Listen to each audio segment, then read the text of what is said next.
ವೀಕ್ಷಕರೇ, ಸುದ್ದಿಗೊಂದು ಗುದ್ದು ಕಾರ್ಯಕ್ರಮಕ್ಕೆ ಸ್ವಾಗತ. ನಾನು ಅರ್ಫಾ ಮಂಚಿ.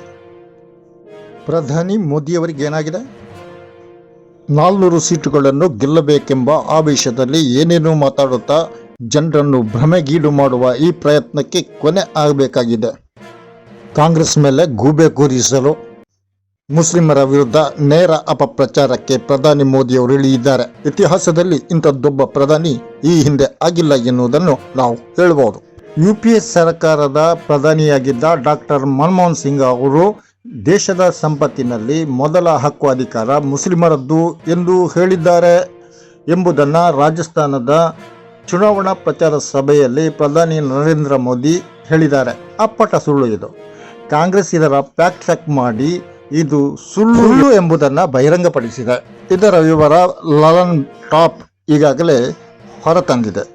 ಒಬ್ಬ ಪ್ರಧಾನಿಗೆ ಚುನಾವಣಾ ರ್ಯಾಲಿಯಲ್ಲಿ ಅಪ್ಪಟ ಸುಳ್ಳನ್ನು ಒಂದು ವಿಶೇಷ ಸಮುದಾಯದ ವಿರುದ್ಧ ಹೇಳಲು ಹೇಗೆ ಸಾಧ್ಯ ಆಗುತ್ತೆ ಎನ್ನುವುದು ಬಹಳ ಗಂಭೀರವಾದಂಥ ವಿಚಾರ.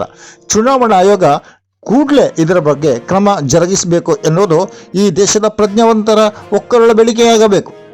ಚುನಾವಣಾ ನೀತಿ ಸಂಹಿತೆ ಜಾರಿಯಲ್ಲಿರುವಾಗ ಇಂತಹ ಮಾತುಗಳನ್ನು ದೇಶದ ಪ್ರಧಾನಿ ಹೀಗೆ ಹೇಳಬಹುದಾ?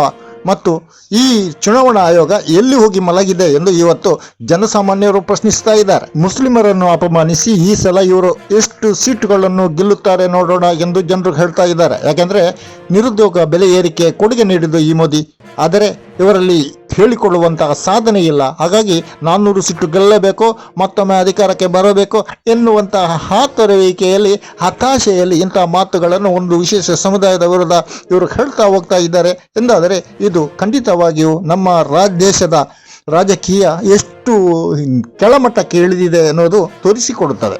BJP ಹೇಗೂ ಓಟ್ ಗಳಿಸಬೇಕು, ಹಿಂದೂ ಮತಗಳನ್ನು ಧ್ರುವೀಕರಿಸಬೇಕು ಎಂದು ಏನೇನೋ ಮುಸ್ಲಿಮರ ಬಗ್ಗೆ ಹೇಳುತ್ತೆ. ಆದರೆ ಒಬ್ಬ ಪ್ರಧಾನಿಗೆ, ಮೋದಿಗೆ ಸಂಭಾವಿತರಂತೆ ವರ್ತಿಸಲು ಸಾಧ್ಯ ಆಗೋದಿಲ್ವೇ? ಇದಕ್ಕೆ ಖಂಡಿತವಾಗಿ ಈ ಚುನಾವಣೆಯಲ್ಲಿ ಜನರು ಉತ್ತರ ಕೊಟ್ಟೇ ಕೊಡ್ತಾರೆ ಎನ್ನುವಂಥ ಭರವಸೆ, ನಿರೀಕ್ಷೆಯನ್ನು ಇಟ್ಟುಕೊಳ್ಬಹುದಾಗಿದೆ. ಯಾಕಂದರೆ ಇವತ್ತು ಮೋದಿ ಸರ್ಕಾರದಿಂದ ಬಳಲಿ ಬೆಂಡಾದವರ ಕತೆ, ದಾರುಣ ವ್ಯಥೆ ಎಲ್ಲ ಈಗಾಗಲೇ ಬಹಿರಂಗವಾಗಿದೆ. ಮನಮೋಹನ್ ಸಿಂಗ್ ಅಲ್ಲ, ಇದೇ ಮೋದಿ ಇತರರ ಹಕ್ಕನ್ನು ಕಿತ್ತು ಮುಸ್ಲಿಮರಿಗೆ ಕೊಟ್ಟರೆ ಅವರು ಸ್ವೀಕರಿಸುವುದಿಲ್ಲ. ಇತರರ ಹಕ್ಕನ್ನು ಕಬಳಿಸುವವರು ಮುಸ್ಲಿಮರಲ್ಲ ಎನ್ನುವುದು ಮೋದಿಗೂ ಗೊತ್ತಿರಬೇಕು, BJPಯವರಿಗೂ ಗೊತ್ತಿರಬೇಕು.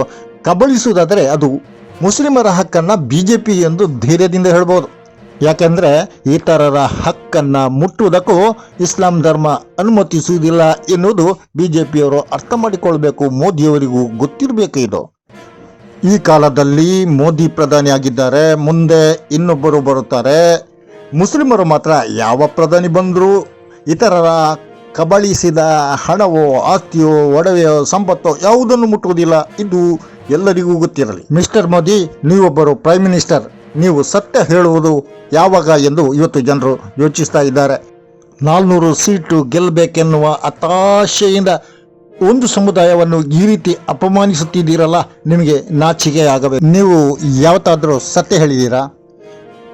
ಪ್ರತಿಯೊಬ್ಬನಿಗೆ 15 ಲಕ್ಷ ರೂಪಾಯಿ ಕೊಡ್ತೇನೆ ಅಂದ್ರಲ್ಲ, ವರ್ಷಕ್ಕೆ 2 ಕೋಟಿ ಉದ್ಯೋಗ ಕೊಡ್ತೇವೆ ಎಂದ್ರಲ್ಲ, ರೈತರ ಆದಾಯ ದುಪ್ಪಟ್ಟು ಮಾಡ್ತೇವೆ ಎಂದ್ರಲ್ಲ, ಇದೇನಾದರೂ ಆಯ್ತಾ?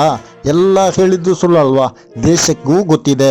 ನಿಮ್ಮ ಸುಳ್ಳುಗಳ ಲೆಕ್ಕಗಳನ್ನು ಇವತ್ತು ದೇಶ ಚುಕ್ತ ಮಾಡುವ ಕಾಲ ಬಂದಿದೆ. ಚುನಾವಣೆಯಲ್ಲಿ ತಕ್ಕ ಉತ್ತರ ಕೊಡ್ತಾ ಇದ್ದಾರೆ. ರಾಜಸ್ಥಾನದ ಚುನಾವಣಾ ಪ್ರಚಾರ ಸಭೆಯಲ್ಲಿ ಮಾಜಿ ಪ್ರಧಾನಿ ಮನಮೋಹನ್ ಸಿಂಗ್ ಅವರು ಮುಸ್ಲಿಮರಿಗೆ ದೇಶದ ಸಂಪತ್ತಿನಲ್ಲಿ ಮೊದಲ ಹಕ್ಕು ಇದೆ ಎಂದು ಹೇಳಿದ ಸುಳ್ಳು ಇದೆಯಲ್ಲ, ಇದನ್ನು ಇಡೀ ಜಗತ್ತೇ ನೋಡಿ ನಗುತ್ತದೆ ಎನ್ನುವುದಕ್ಕೆ ಯಾವುದೇ ಸಂದೇಹ ಪಡಬೇಕಾದ ಅವಶ್ಯಕತೆ ಇಲ್ಲ. ಮತದಾರರ ಉತ್ತರ ನಿಮಗೆ ಖಂಡಿತ ಈ ಸಲ ಚುನಾವಣೆಯಲ್ಲಿ ಸಿಕ್ಕೇ ಸಿಗುತ್ತೆ. ಇದು ಜನರು ಹೇಳುವಂಥ ಮಾತು.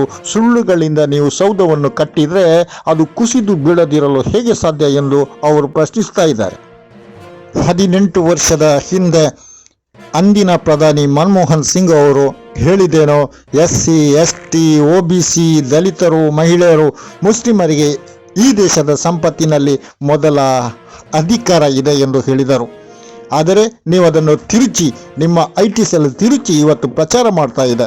ಇದು ಖಂಡನಾರ್ಹ ಮತ್ತು ಖಂಡಿತವಾಗಿಯೂ ಮುಸ್ಲಿಮರನ್ನು ಅಪಮಾನಿಸುವ ಈ ಕೆಲಸಕ್ಕೆ ಈ ದೇಶದ ಜನತೆ ಖಂಡಿತ ಉತ್ತರ ನೀಡ್ತಾರೆ. ಇಂಥ ಕೆಲಸವನ್ನು ಬಿಟ್ಟು ಬಿಡಿ, ನಿಮ್ಮ ಸಾಧನೆಗಳನ್ನು ಹೇಳಿ ಚುನಾವಣೆಯನ್ನು ಗೆಲ್ಲಲು ನೋಡಿ. 400 ಸೀಟುಗಳನ್ನು ಗೆಲ್ಲುವ ಹತಾಶ ಸ್ಥಿತಿಯಲ್ಲಿ ಇಂಥದ್ದನ್ನೆಲ್ಲ ಮಾಡ್ತಾ ಇದ್ದೀರಿ. ಆದರೆ ಇವತ್ತು ಜನರು ಸ್ಪಂದಿಸುವುದಿಲ್ಲ. ಯಾಕೆಂದರೆ ಇವತ್ತು ನಿಮ್ಮ ತತ್ವ ಇದೆಯಲ್ಲ, ಅದು ಇವತ್ತು ವಿಫಲವಾಗಿದೆ. ವೀಕ್ಷಕರೇ, ಇಂಥ ಪ್ರಧಾನಿಯನ್ನು ನಾವು ಸಹಿಸಬೇಕಾ ಎನ್ನುವುದು ಇಲ್ಲಿ ಮುಖ್ಯ ಆಗುತ್ತೆ. ಸುದ್ದಿಗೊಂದು ಗುದ್ದು ಕಾರ್ಯಕ್ರಮದಲ್ಲಿ ಈ ಹೊತ್ತಿನ ಚರ್ಚೆ ಇಷ್ಟೇ. ಇನ್ನೊಂದು ಕಾರ್ಯಕ್ರಮದೊಂದಿಗೆ ಇನ್ನೊಮ್ಮೆ ನಿಮ್ಮ ಮುಂದೆ ನಾನು ಅರ್ಫ ಮಂಚಿ. ಜೈ ಭಾರತ್.